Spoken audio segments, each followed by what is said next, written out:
कल सुबह जब तुम पेट्रोल भरवाने जाओगे तो एक छोटी सी चीज पर ध्यान देना। पहले पंप पर रेट देखना, फिर अगले पंप पर जाना, फिर उसके अगले पर। तुम क्या नोटिस करोगे? हर जगह लगभग एक ही कीमत, चाहे बोर्ड पर HP लिखा हो, इंडियन ऑयल, भारत पेट्रोलियम या कोई प्राइवेट नाम।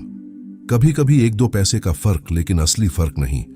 अब जरा सोचो, तुम्हें बताया गया है कि 2010 के बाद पेट्रोल की कीमतें डीरेगुलेटेड हैं, मतलब कागजों पर यह फ्री मार्केट है। हर कंपनी आजाद है अपनी मर्जी से दाम तय करने के लिए।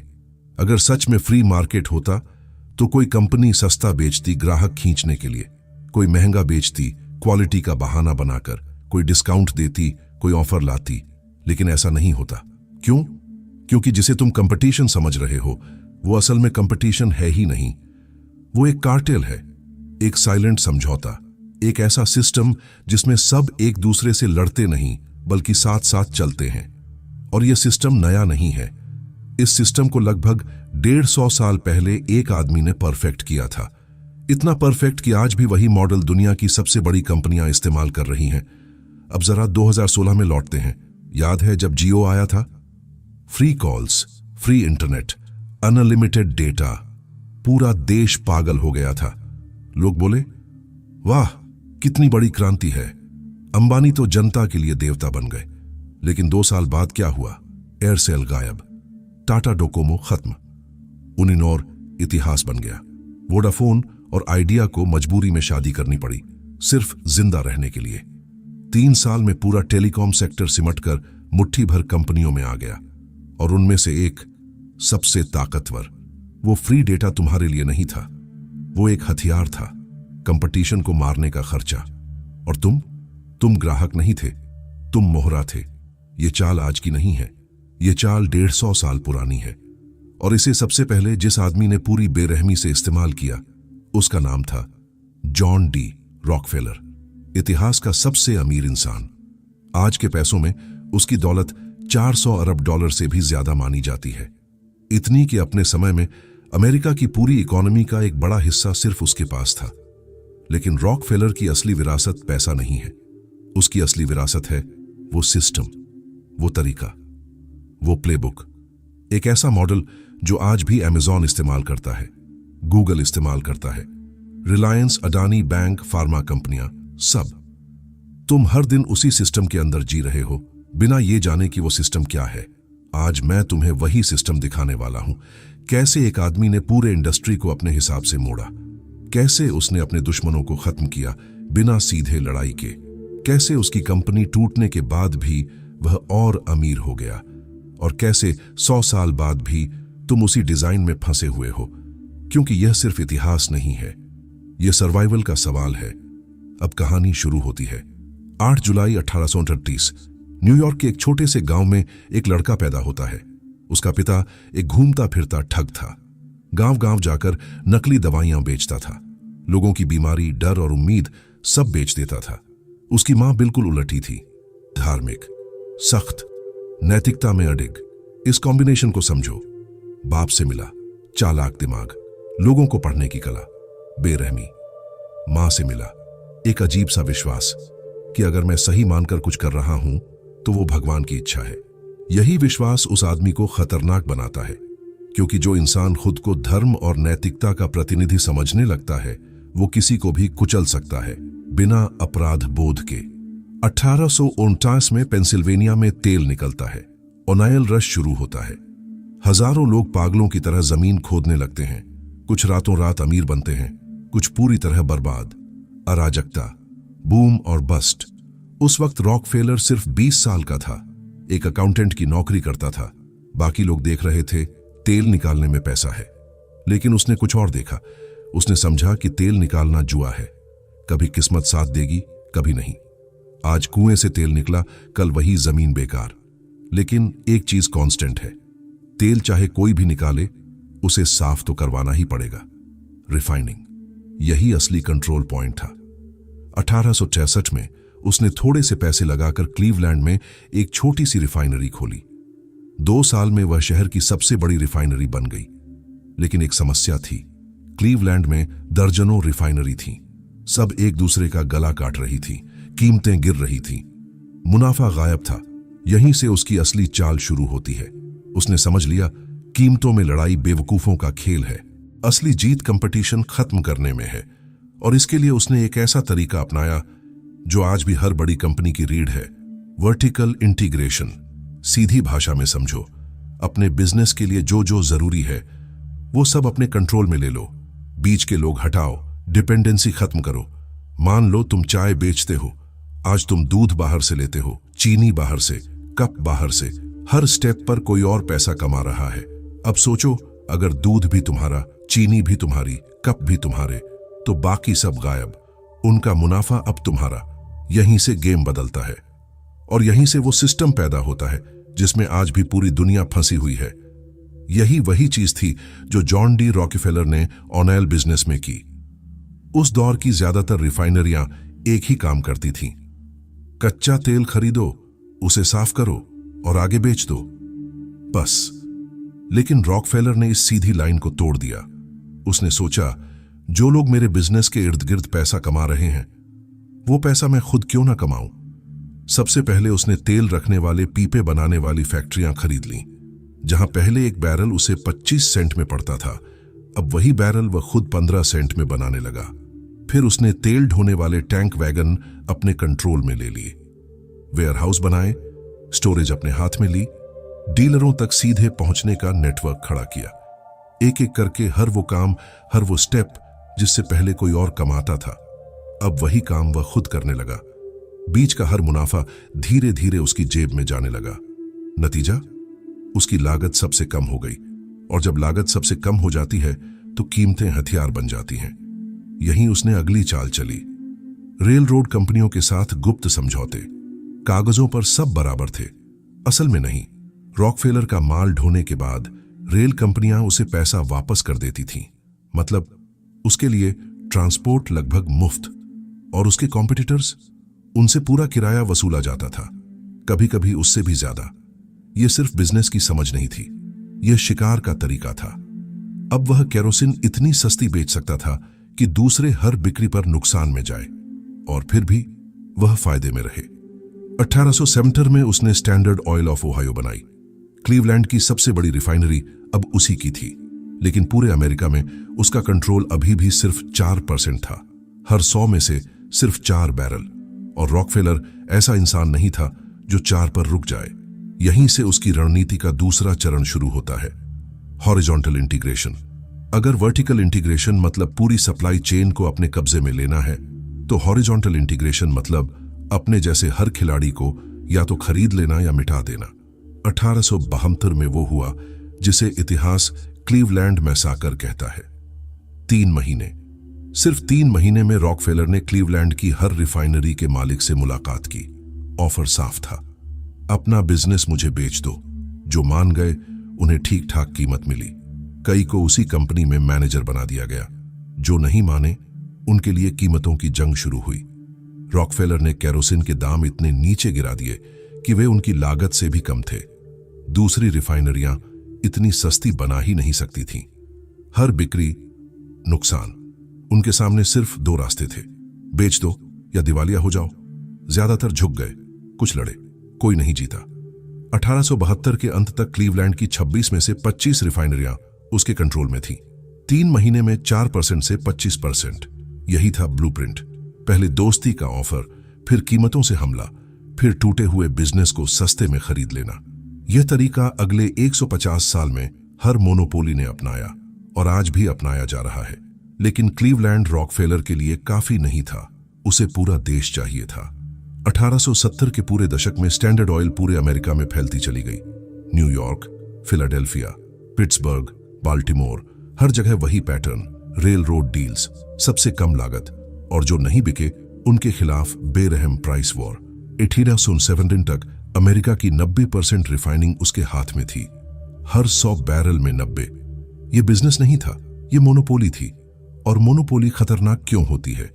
क्योंकि जब विकल्प खत्म हो जाते हैं तो कीमत तय करने वाला सिर्फ एक बचता है। ग्राहक जाएगा कहां? लेकिन यहीं रॉकफेलर की असली चालाकी सामने आती है। उसे पता था मोनोपोली की 2 बड़ी समस्याएं होती हैं। पहली, कानून। सरकार कभी भी मोनोपोली तोड़ सकती है। दूसरी, नफरत। लोग मोनोपोली से नफरत करते हैं और जब नफरत इकट्ठा होती है तो वो ताकत बन जाती है। रॉकफेलर उस वक्त अमेरिका का सबसे नफरत किया जाने वाला आदमी था।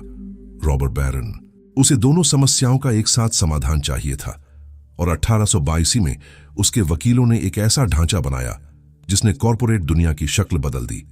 उस समाधान का नाम था स्टैंडर्ड ऑयल ट्रस्ट। अब समझो यह जुगाड़। उस जमाने में हर अमेरिकी राज्य के अपने कानून थे। ओहायो की कंपनी सीधे दूसरे राज्यों में कंपनियां नहीं खरीद सकती थी। तो रॉकफेलर ने क्या किया? उसने एक ट्रस्ट बनाया। मतलब कागजों पर कंपनियां अलग अलग, असल में कंट्रोल एक ही हाथ में। उसने अपनी सारी कंपनियों के शेयर एक ट्रस्ट में डाल दिए। ट्रस्ट को चलाने वाले लोग उसके अपने आदमी थे। कागजों पर 34 अलग कंपनियां, हकीकत में एक मालिक। यहीं से आधुनिक होल्डिंग कंपनी का जन्म हुआ। आज यही मॉडल दिखता है। अल्फाबेट खुद कुछ नहीं बनाती, लेकिन गूगल, यूट्यूब सब उसी के हैं। मीटा, फेसबुक, इंस्टाग्राम, व्हाट्सएप। भारत में Reliance industries, Tata group, Adani group, सब उसी 1882 वाले आइडिया की अगली पीढ़ियां हैं। 1904 तक स्टैंडर्ड ऑयल अमेरिका की 91% रिफाइनिंग और 95% बिक्री कंट्रोल कर रही थी। रॉकफेलर की नेटवर्थ आज के हिसाब से $400 बिलियन। अब सवाल उठता है, अगर अमेरिका का रॉकफेलर था तो भारत का कौन? जवाब है धीरूभाई अंबानी।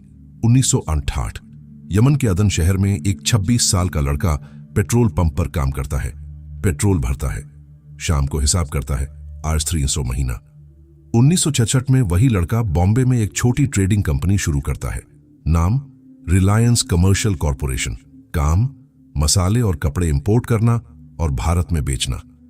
1977 में रिलायंस इंडस्ट्रीज स्टॉक मार्केट में उतरती है। 8,000 से ज्यादा शेयर होल्डर्स, भारत का सबसे बड़ा आईपीओ। 2002 तक रिलायंस देश की सबसे बड़ी प्राइवेट कंपनी। यह कहानी जादू जैसी लगती है, लेकिन तरीका वही, वर्टिकल इंटीग्रेशन। कपड़े के लिए धागा चाहिए, धागे के लिए पेट्रोकेमिकल्स, पेट्रोकेमिकल्स के लिए पेट्रोलियम, एक एक करके हर स्टेप अपने कंट्रोल में। ठीक वैसे ही जैसे 150 साल पहले रॉकफेलर ने किया था। और यही वजह है कि सिस्टम बदलते हैं, नाम बदलते हैं, लेकिन खेल आज भी वही है। तो उसने पेट्रोकेमिकल्स का कारखाना लगा लिया, लेकिन यहीं वह रुका नहीं। उसने अगला सवाल पूछा, अगर पेट्रोकेमिकल्स बनाने हैं तो कच्चा माल कहां से आएगा? जवाब साफ था, रिफाइनरी। तो उसने रिफाइनरी लगा ली। फिर अगला सवाल आया, अगर रिफाइनरी चलानी है तो क्रूड ऑयल चाहिए। तो उसने तेल और गैस की खोज शुरू कर दी। अगर इसे आज की भाषा में समझो तो सफर कुछ यूं था। कपड़ों से शुरुआत। कपड़ों के लिए धागा चाहिए, धागे के लिए पेट्रोकेमिकल्स चाहिए, पेट्रोकेमिकल्स के लिए रिफाइनिंग चाहिए, रिफाइनिंग के लिए क्रूड ऑयल चाहिए। हर कदम पर वह एक स्टेप पीछे गया। जहां जहां पहले कोई और मुनाफा कमा रहा था, वह मुनाफा धीरे धीरे रिलायंस इंडस्ट्रीज के अंदर चला गया। आज जामनगर की रिफाइनरी दुनिया की सबसे बड़ी रिफाइनरी है। कच्चा तेल खरीदा जाता है, वहीं साफ होता है, वहीं केमिकल्स बनते हैं, वहीं प्लास्टिक बनता है और फिर रिलायंस रिटेल के जरिए सीधे तुम्हें बेचा जाता है। बीच में कोई नहीं। सप्लाई चेन का हर स्टेप एक ही हाथ में। यही था जॉन डी रॉकफेलर का तरीका। और यही वही तरीका था जिसे भारत में धीरूभाई अंबानी ने अपनाया। अब हॉरिजॉन्टल कंसोलिडेशन देखो। याद है रॉकफेलर ने क्या किया था?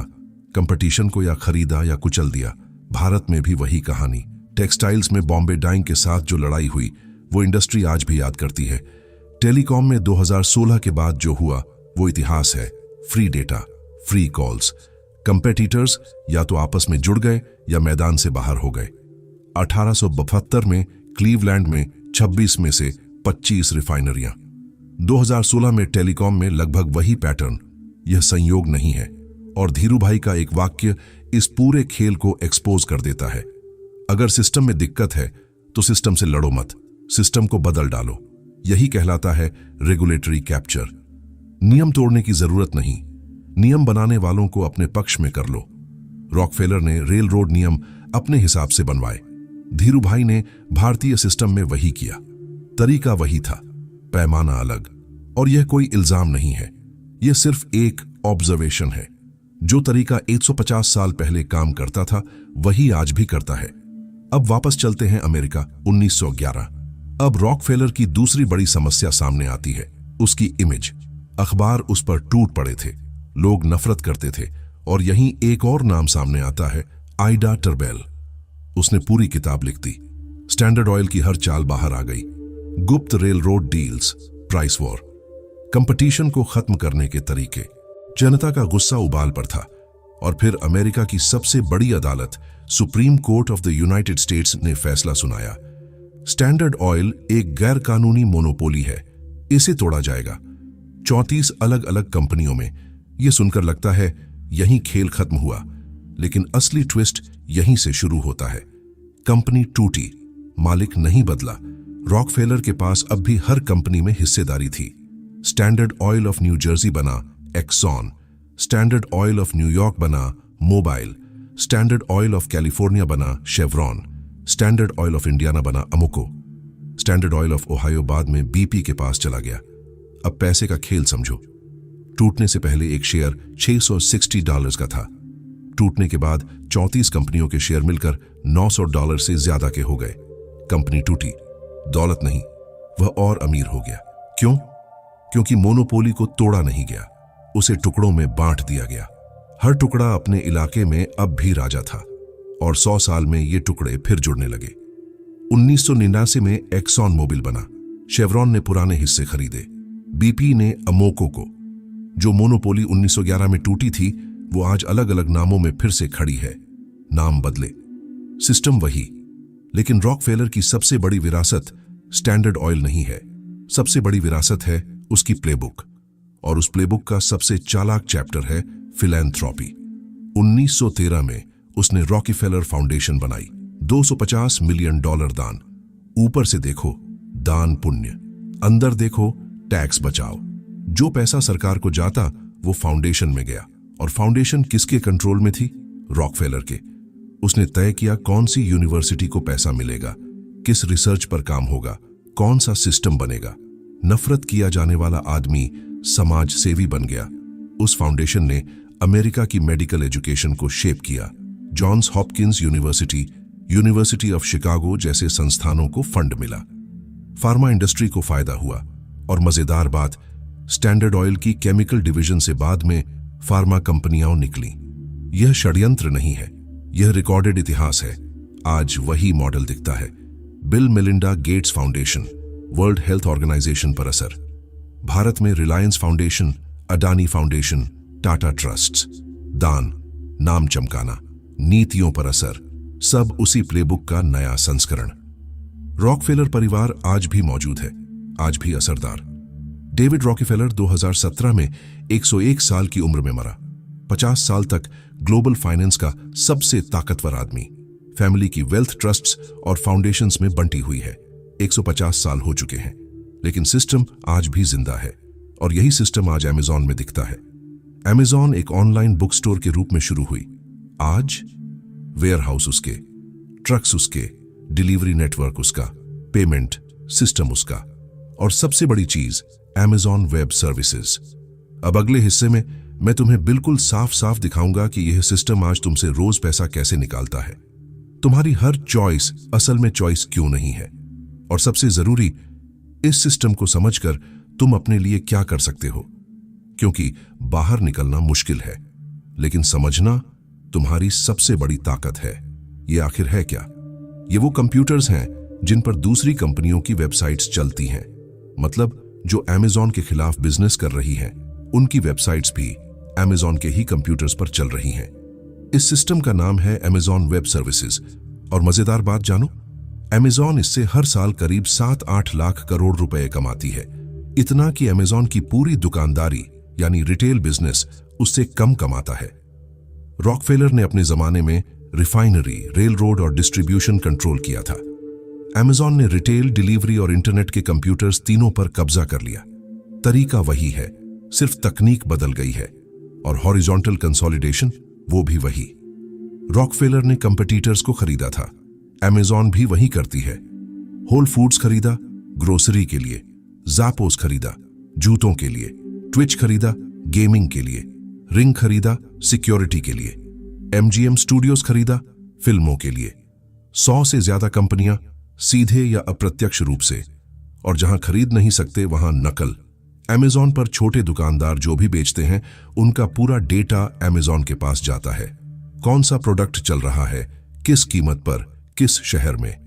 फिर Amazon वही प्रोडक्ट Amazon बेसिक्स के नाम से खुद बनाती है और सर्च रिजल्ट में अपने प्रोडक्ट को ऊपर दिखाती है।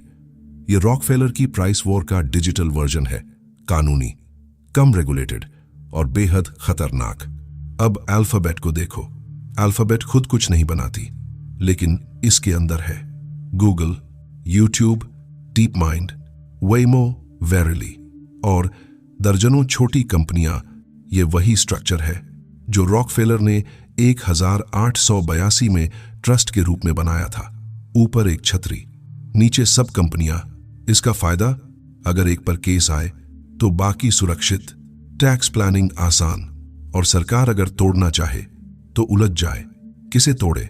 अब एक नंबर सोचो, गूगल का इंटरनेट सर्च पर कब्जा 92%, हर 100 में से 92 लोग। ये तो स्टैंडर्ड ऑयल के 91% से भी ज्यादा है। फिर भी गूगल को मोनोपोली क्यों नहीं कहते? क्योंकि यह फ्री है। लेकिन सच में फ्री है? तुम पैसे नहीं देते, लेकिन डेटा देते हो। तुम क्या खोजते हो, कहां जाते हो, क्या खरीदते हो, किससे बात करते हो, यही डेटा गूगल बेचता है। मतलब कीमत दी जा रही है, बस नोटों में नहीं, जानकारी में। अगर रॉकफेलर जिंदा होता तो वो मुस्कुराता। इतनी परफेक्ट मोनोपोली कि लोगों को पता ही नहीं चलता कि वो कीमत चुका रहे हैं। अब फार्मास्यूटिकल कंपनियों को देखो, वही पुराना खेल, रेगुलेटरी कैप्चर। जो नियम बनाता है उसे अपने कंट्रोल में कर लो। रॉकफेलर ने रेल रोड के नियम बनवाए थे।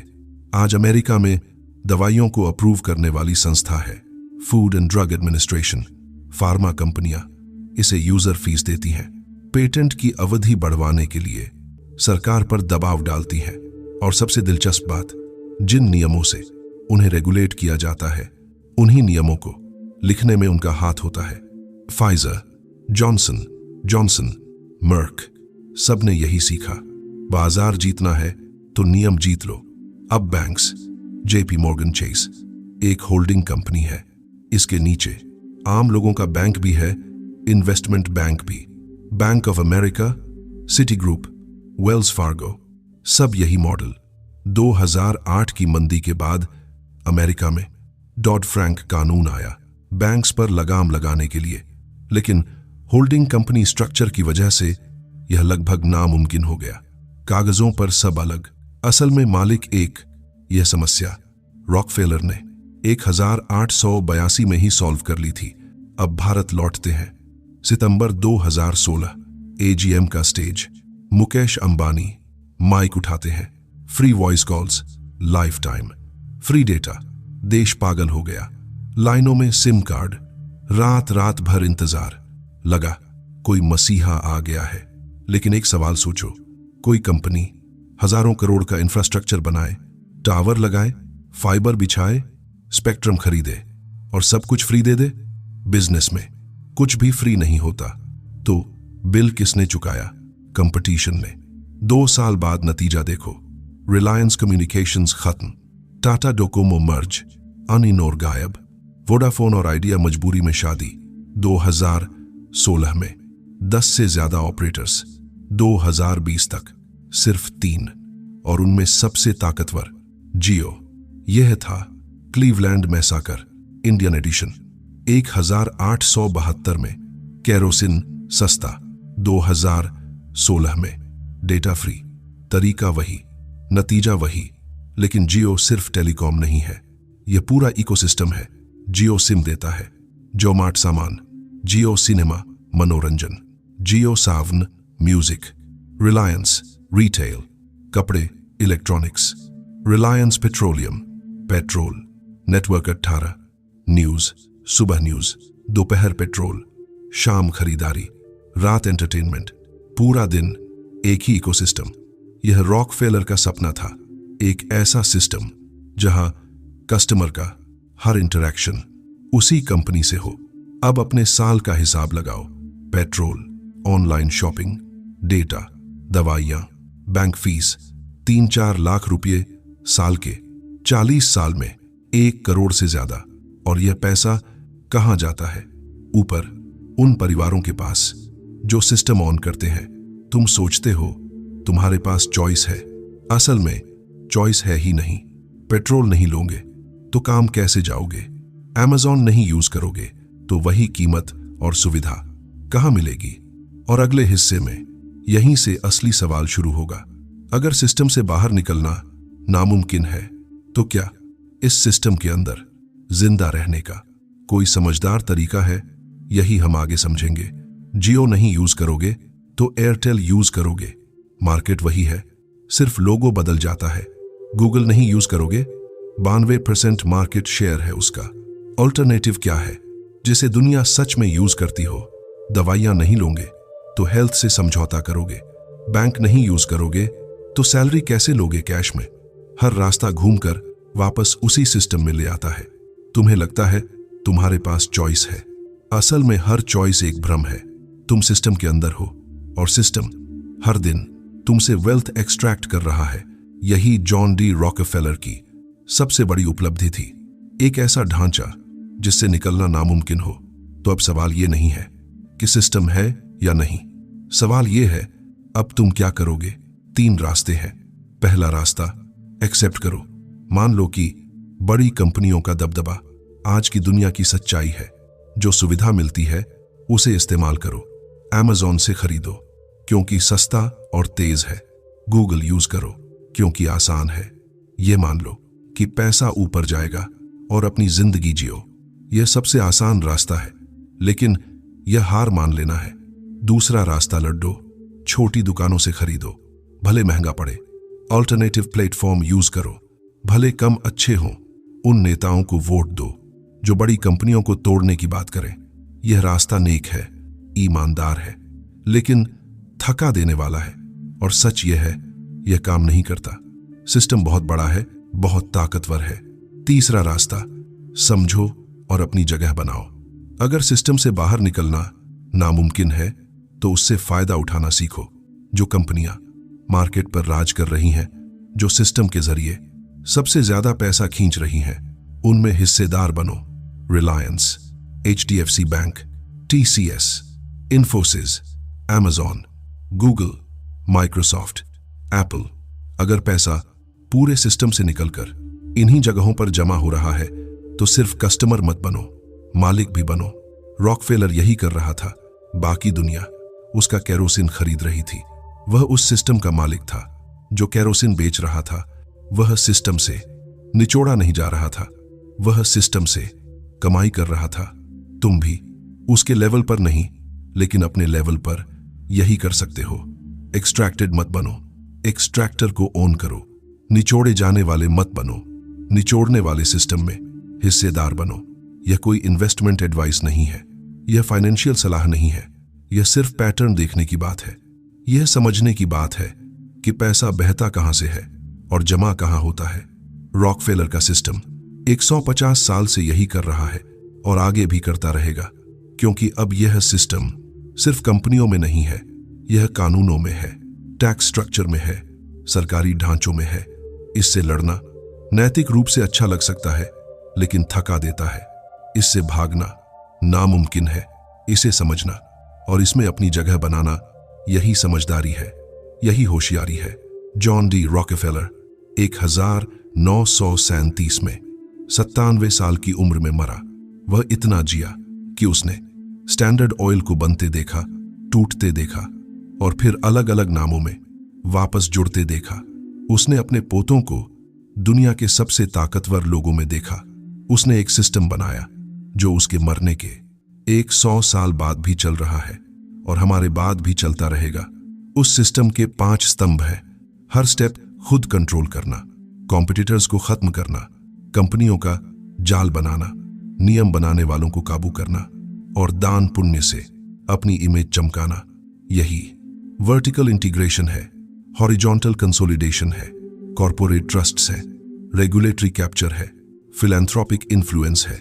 यह स्टैंडर्ड ऑयल से शुरू हुआ, फिर steel, rail road, sugar, tobacco में फैला, फिर ऑटोमोबाइल्स, इलेक्ट्रॉनिक्स, फार्मा, टेक्नोलॉजी।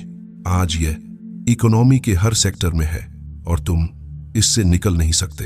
तुम सिर्फ इसे देख सकते हो। रॉकफेलर कहा करता था, कंपटीशन इज अ सिन। लोग समझते हैं यह लालच की बात थी।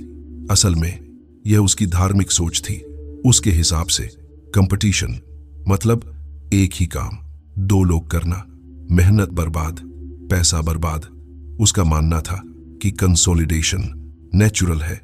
आखिर में सबसे एफिशिएंट जीतता है और बाकी हट जाते हैं। उसके लिए मोनोपोली चोरी नहीं थी, मोनोपोली मंजिल थी और उसने पूरा सिस्टम इसी सोच पर खड़ा किया। 150 साल बाद हम उसी सिस्टम में जी रहे हैं, लेकिन अब तुम्हारे पास वो है जो ज्यादातर लोगों के पास नहीं, जागरूकता। तुम देख सकते हो कि पैसा कहां से निकलता है और कहां जमा होता है। तुम समझते हो कि जो चॉइस दिखती है वो असल में चॉइस नहीं है। यह समझ ताकत है। अब तुम ना सिस्टम से लड़कर थकोगे, ना सिस्टम को अनदेखा करके लुटते रहोगे।